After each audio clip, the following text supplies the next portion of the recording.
Hey there, beautiful souls. It's Lisa Nickel here, host of the Sacred and Rooted podcast. I'm glad you're back, and I'm glad I'm back. And I did seem inadvertently to take a few extra weeks off there.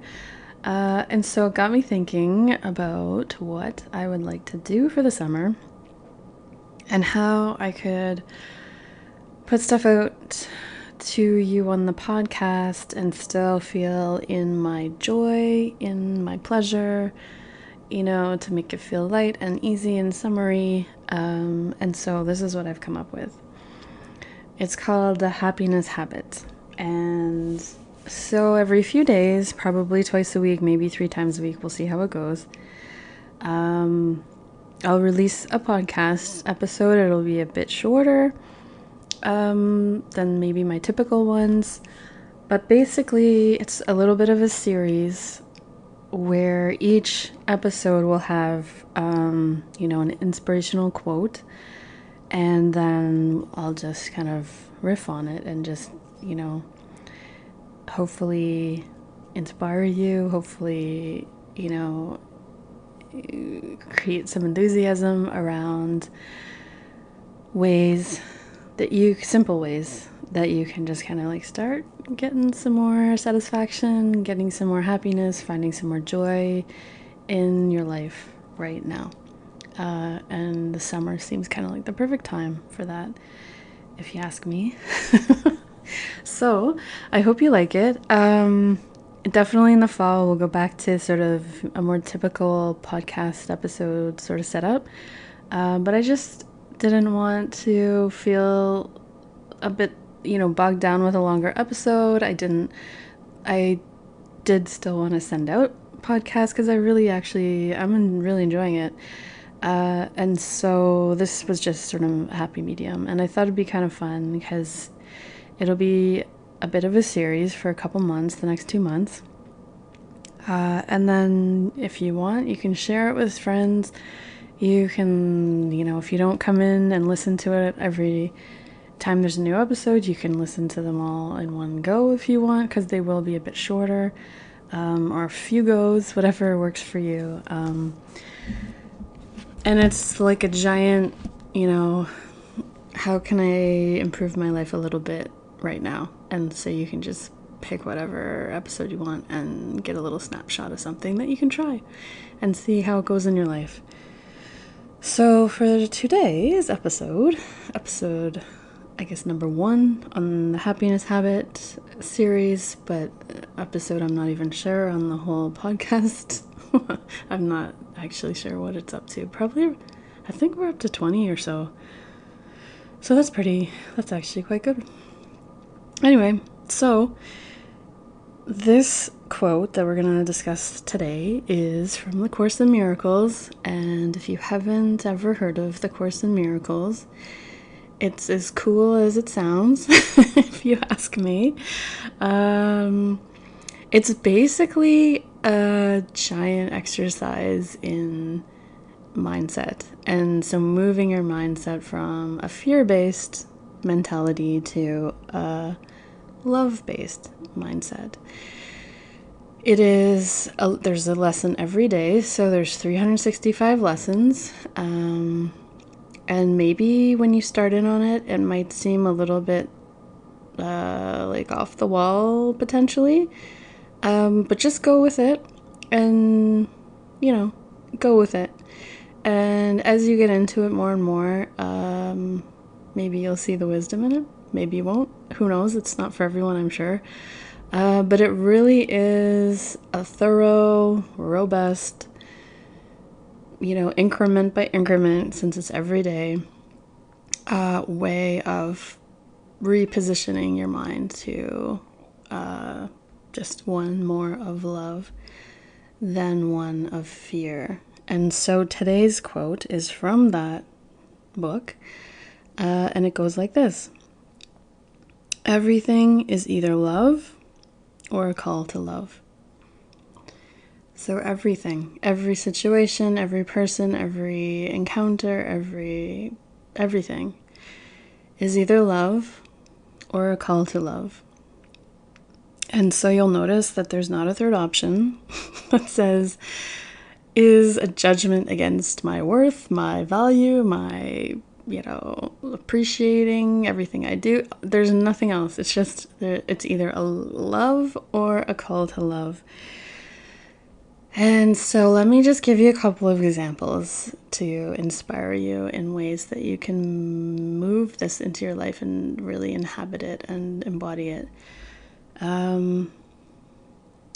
So first example is with children, because maybe that's the easiest way to see it, because children, basically everyone agrees that children are, like wonderful little things that are, they haven't lived long enough to do anything to really be like good or bad. They're just children. They're lovely. And so here's an example. Your kid, my kid, anybody's kid, has a tantrum of some sort for whatever reason.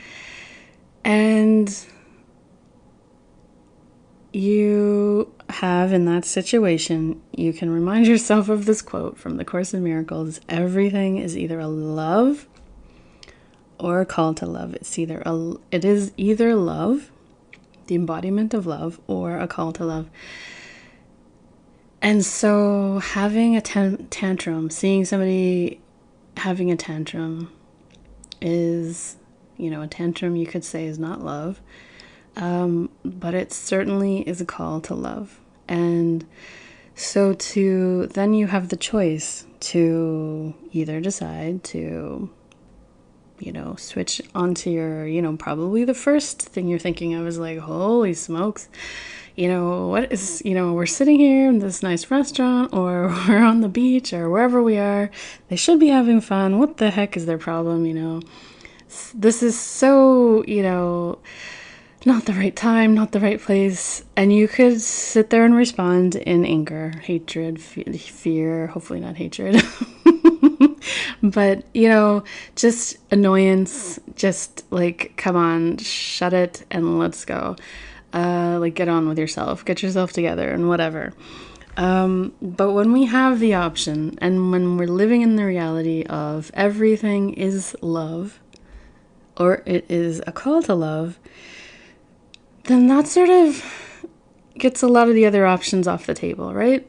And we have to. And so a child, obviously they're love, they're like the embodiment of love, and innocence and just beauty and spontaneity. Children are gorgeous. And I don't mean obviously gorgeous like physically, I mean like they're just miracles. And so then it must be that this is a call to love, right? And so what are you going to do? And so you can just, depending on the child, it's how can you be loving towards that child? How can you acknowledge whatever the child is feeling? How can you show the child love in that moment? And maybe they're the type that like to be snuggled. Maybe they're not. When they're in a tantrum, they just want to kind of be able to let loose. But whatever the decision is made from the lens of this, their actions are a call to love. And so whether it means you need to lovingly put them to bed early, or you need to lovingly, take them out of all of the activity and chaos around them so they can have some quiet time and reconnect with themselves and settle their nervous system. If you talk to them gently, if you snuggle them, hold them, whatever, your child best, or whatever, your child and the other child, the cousin of your children, whatever it is. And so, but the key here is to, it's a call to love. And so how would you are officially called to love. And so how would you do that? What are your options? And so that's one example. And another example is with your partner, your husband, wife, girlfriend, boyfriend, whatever, your adult romantic relationship. And, they do something, let's say, take an example from my life. And, my partner usually takes out the garbage and he does a great job. And I really appreciate it because, I don't need to touch all the garbage all the time, and it doesn't really bring me joy, and it's lovely to have it looked after. So once in a while, though, he has a busy morning, or he's, something at work happened earlier, and he's sort of over, he's in his mind with it, and he doesn't do it.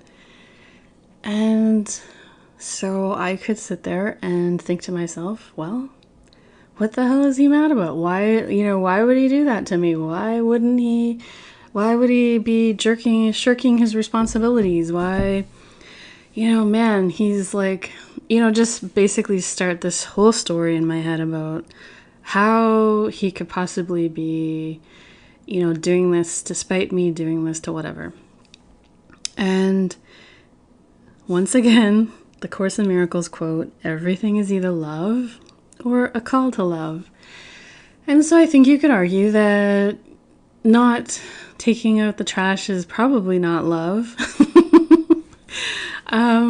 But so then it's option B, which is it's a call to love. And so again, I'm being called to love. And so instead of all the stories, instead of making it about, some judgment that he's making about me, against me, some kind of attack, some kind of like personal thing, I could just look at the morning as it happened and think, oh, he must be, he must have something going on at work. He must need to head to school early with his daughter so that she can, whatever, get something done early. And so then I can decide to like lovingly take out the garbage and think, wow, I'm so glad that I don't actually have to do this all the time. It's just once in a while. And that's it. That's the end of the story. It doesn't have to be like this big thing that seems like a subtle like hint on some judgment about me. It really isn't useful. It takes up a ton of bandwidth. And I really want to just focus on other things. And so I'm forgetting that these days. I've let that go where everything is like a little bit me-centric, because that is funny. It is a funny thing that we do where we,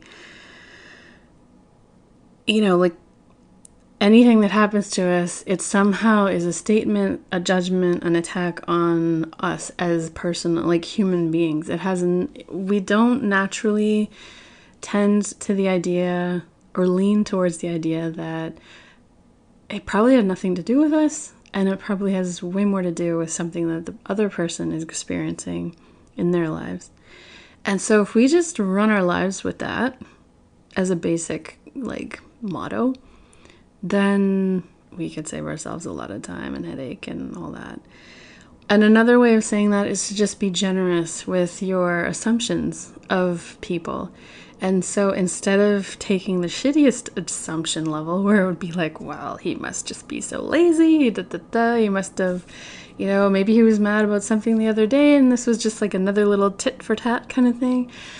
That's like the lowest bar possible. And so why would I be assuming that about somebody that I highly regard, who I love, who, most of the time we have this great time together.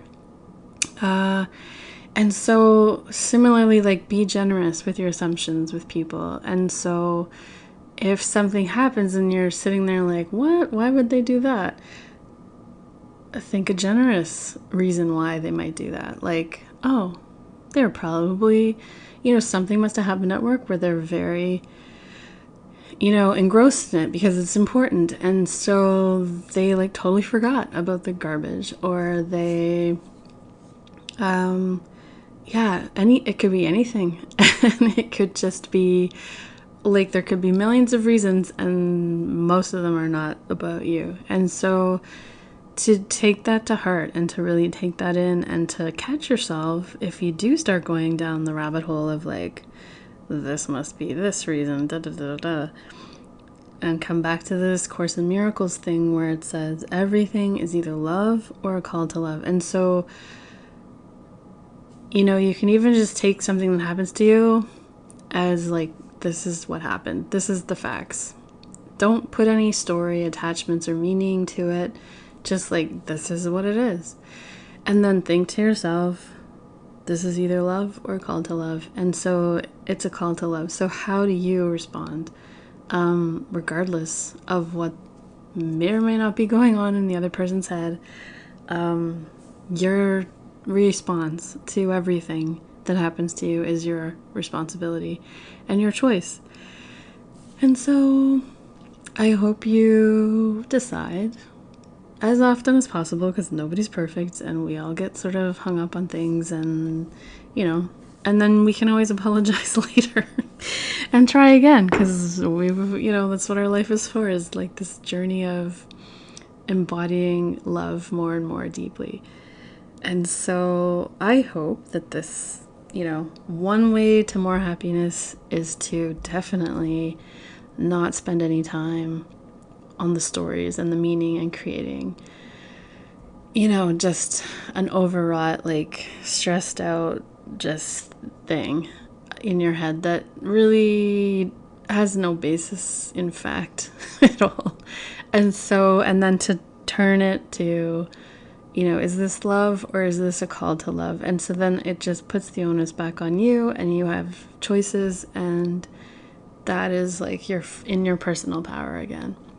So let's drop, you know, the victim mentality, the victim stories, and let's just be grown-ass adults and lead in love.